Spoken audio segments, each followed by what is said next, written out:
Selamat malam semua.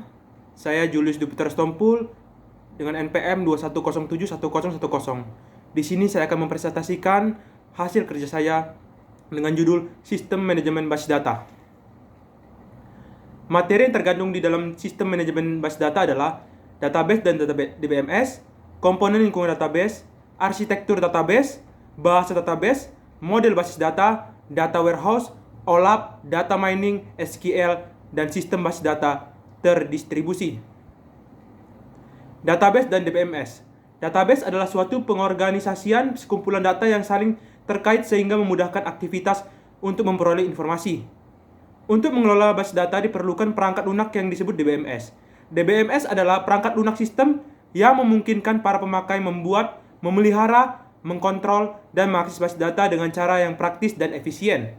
DBMS dapat digunakan untuk mengakomodasikan berbagai macam pemakai yang memiliki kebutuhan akses yang berbeda. Fitur-fitur DBMS. Yang pertama ada independensi data program. Yang kedua keamanan, ketiga integritas, keempat konkurensi, kelima pemulihan atau recovery, keenam katalog sistem, dan yang ketujuh perangkat produktivitas. Keunggulan DBMS. Yang pertama adalah mengendalikan atau mengurangi duplikasi data. Yang kedua, menjaga konsistensi dan integritas data. Yang ketiga, memudahkan pemerolehan informasi yang lebih banyak dari data yang sama. Yang keempat, meningkatkan keamanan data. Yang kelima, memaksakan penerapan standar. Yang keenam, menghemat biaya. Yang ketujuh, menanggulangi konflik kebutuhan antar pemakai. Dan yang terakhir, meningkatkan tingkat respon dan kemudahan akses bagi pemakai akhir. Kelemahan DBMS. Yang pertama, kompleksitas yang tinggi membuat administrator dan pemakai akhir harus benar-benar memahami fungsi-fungsi dalam DBMS agar dapat memperoleh manfaat yang optimal. Yang kedua, ukuran penyimpanan yang dibutuhkan oleh DBMS sangat besar dan memerlukan memori yang besar agar bisa bekerja secara efisien. Yang ketiga, harga DBMS yang handal sangat mahal. Yang keempat, terkadang DBMS meminta kebutuhan perangkat keras dengan spesifikasi tertentu. Yang kelima, biaya konversi sistem lama ke sistem baru yang memakai DBMS terkadang sangat mahal. Yang keenam, kinerjanya terkadang kalah dengan sistem yang berbasis berkas.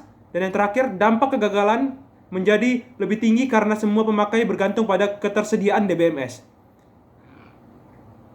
Komponen lingkungan database. Yang pertama, perangkat keras. Yang kedua, perangkat lunak. Yang ketiga, data. Yang keempat, prosedur.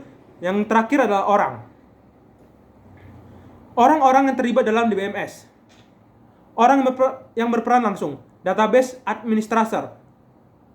Orang yang bertanggung jawab terhadap administrasi penggunaan sumber daya database. Tugasnya adalah, yang pertama, mengatur otoritas akses terhadap basis data. Yang kedua, memonitor penggunaan basis data. Yang ketiga, melayani permintaan. Database designer. Orang yang bertanggung jawab dalam perancangan basis data. Tugasnya adalah mengidentifikasi data yang akan disimpan dalam basis data. Yang kedua, memilih struktur yang sesuai dalam menyajikan dan menyimpan data. End user. Orang yang pekerjaannya memerlukan akses terhadap basis data untuk keperluan query, update, generate, report.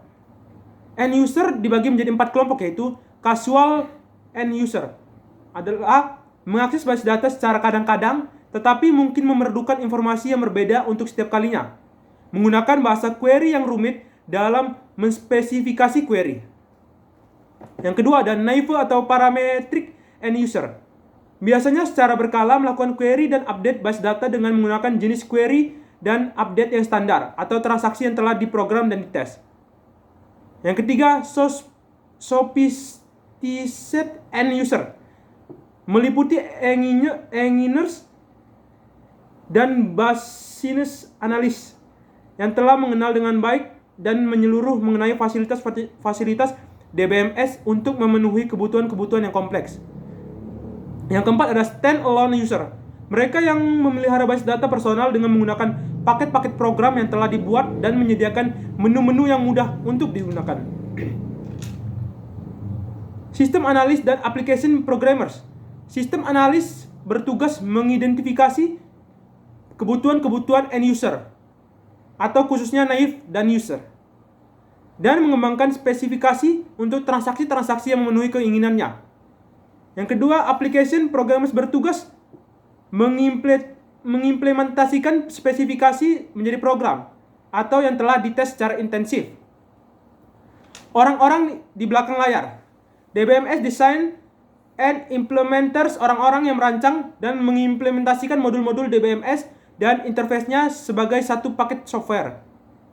Tool Developers, orang-orang yang mengembangkan paket-paket software yang memberikan fasilitas dalam perancangan dan penggunaan sistem basis data. Misalnya paket-paket untuk performance monitoring, GUI, prototyping, simulation, dan lain sebagainya.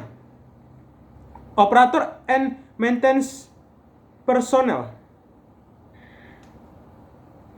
Arsitektur database. Arsitektur database dimaksudkan untuk membuat abstraksi terhadap database. Tujuannya agar DBMS dapat diakses secara efisien tanpa mengharuskan pemakai tahu secara detail tentang cara data disimpan dan dipelihara.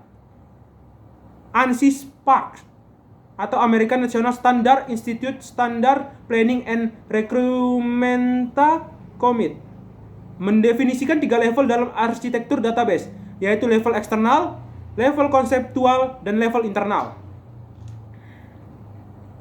Internal level atau internal schema menjelaskan struktur penyimpanan fisik dari base data menggunakan model data fisik.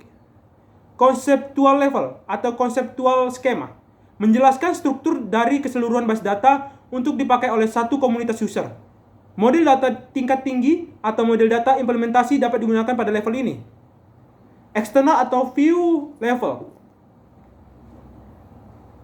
External schema atau user view menjelaskan sebagian base data yang menjadi interest dari sekelompok user tertentu.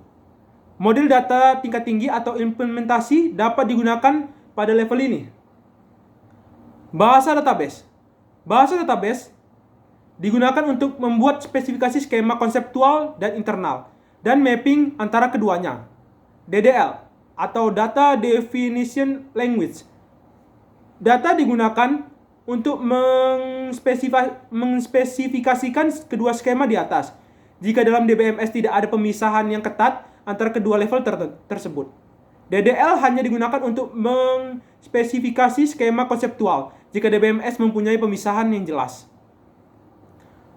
Untuk mapping antara keduanya dapat digunakan VDL, View Definition Language, untuk mengspesifikasikan user view dan mappingnya menjadi skema konseptual.